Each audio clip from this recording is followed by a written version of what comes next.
la paracha de la semaine du grand rabbin Jacques Waknin.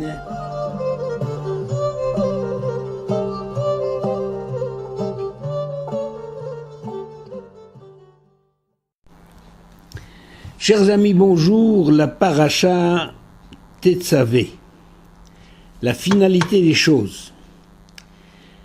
Rien ne se passe dans le monde de manière fortuite. Tout converge vers la finalité qui lui a été assignée dès le début. Dans le texte de la Torah, cette réalité est encore plus évidente. Aucune phrase, aucun mot, aucune lettre et même aucun signe ne sont inscrits par hasard, et même leur place dans le texte a une grande importance.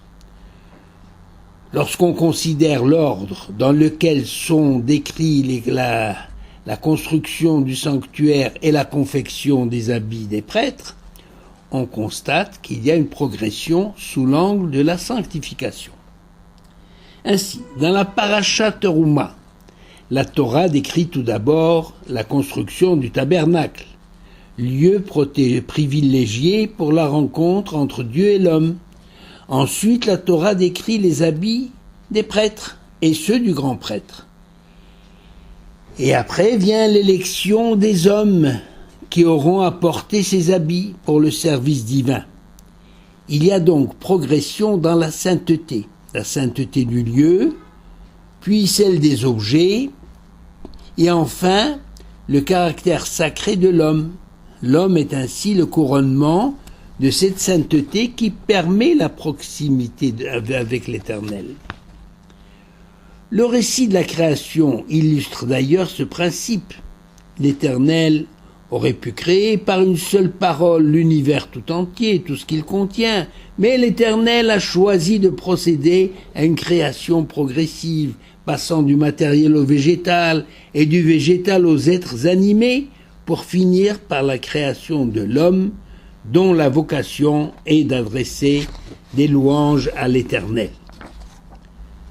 Il est évident que l'objectif de cette progression est de déboucher sur la glorification de Dieu.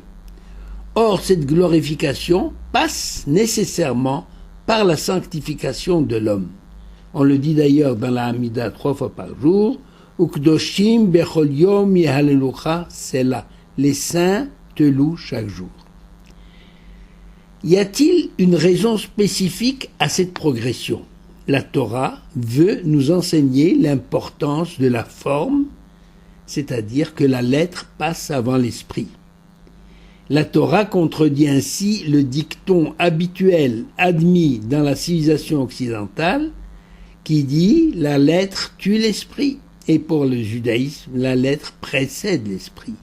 La loi ne se suffit pas à elle-même, elle doit être fondée sur la réalité de la vie, sur l'engagement collectif et individuel et sur l'importance des actes. Le tabernacle d'abord, les habits ensuite, et seulement après la sainteté des prêtres, c'est la progression, c'est-à-dire que la forme précède le fond. La sanctification du corps est indispensable à la pureté de la pensée. C'est indispensable donc à la pureté de la pensée. Il est évident que si l'esprit est pur, le corps va suivre, puisque l'esprit commande la matière. Mais le problème réside justement dans l'existence d'un esprit pur. Comment arriver à sanctifier l'esprit, à la sanctification de l'esprit? Comment y arrive-t-on? Eh bien, le judaïsme donne une réponse péremptoire, par la purification et la sanctification de l'acte. Ainsi que l'affirme Rabbi Hanania ben Akashia, le Saint béni soit-il a voulu purifier et donner des mérites aux enfants d'Israël, c'est pourquoi il a multiplié le nombre de mitzvot, de devoirs, de bonnes actions et de rites, car l'action entraîne le cœur dans les sentiers de la pureté et de la sanctification. En effet, Rabbi Hanania ben Akashia Omer, les zakot. Ce verbe zakot peut signifier à la fois purifier, mais aussi donner du mérite. Zechuyot. L'habit a toujours été lié à la civilisation de chaque peuple.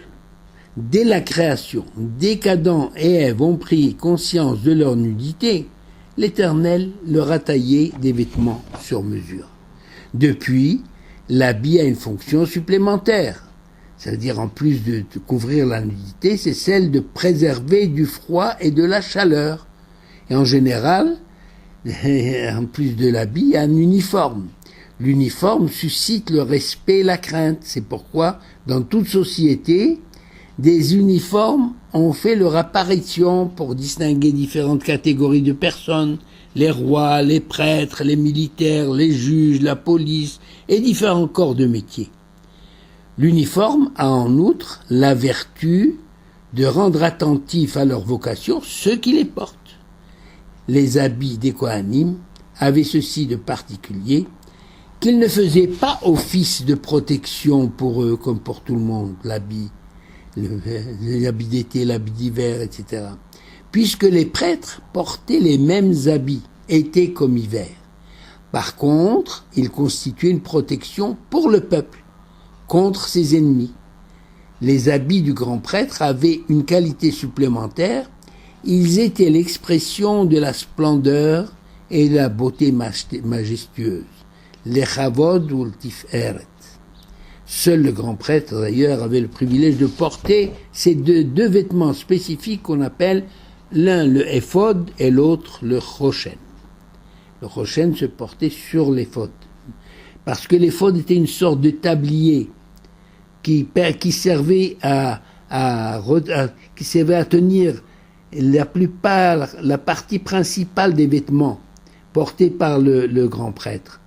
Sur chacune des épaulettes de cet éphod était une pierre précieuse, était cousue donc une pierre précieuse sur laquelle étaient gravés les noms des tribus, symbolisant ainsi que le grand prêtre portait sur ses épaules la responsabilité du peuple unifié.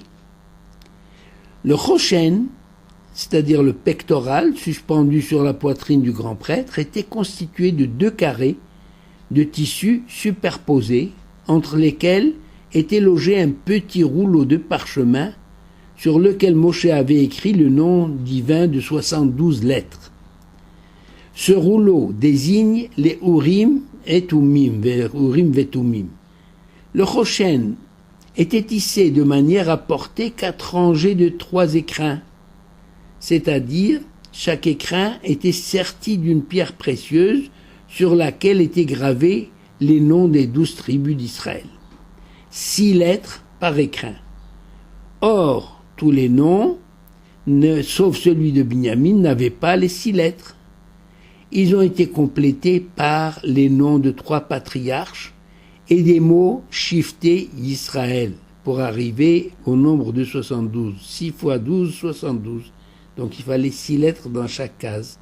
Et le grand prêtre, c'est-à-dire le portait ce choshen, qui est symbolisé le nom de l'Éternel.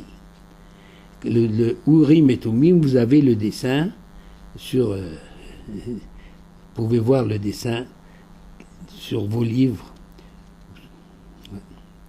Lorsque le grand prêtre exposait devant Dieu un problème difficile concernant le peuple, bien, par exemple, doit-on partir en guerre ou une décision importante, eh bien, les Urim et Tumim faisaient que les lettres s'illuminaient et que la réponse donc arrivait sur le pectoral sous la forme d'illumination des lettres que le grand prêtre devait interpréter. Combien de doutes seraient levés dans tous les domaines de la vie si nous disposions aujourd'hui encore de ce merveilleux instrument de communication mis à la disposition d'Israël par l'Éternel. Tout à l'heure, j'ai parlé de graduation. Quelqu'un m'a fait la remarque que le tabernacle, est-ce qu'il ne possédait pas Le tabernacle, c'est la partie centrale de tout le sanctuaire. C'est le sanctuaire, c'est-à-dire ces tentes qui contenaient les objets sacrés et qui contenaient le Saint des Saints où étaient déposées les tables de la loi. Alors le tabernacle ne possédait-il pas un plus grand degré de sainteté par rapport à tous les objets et à l'homme?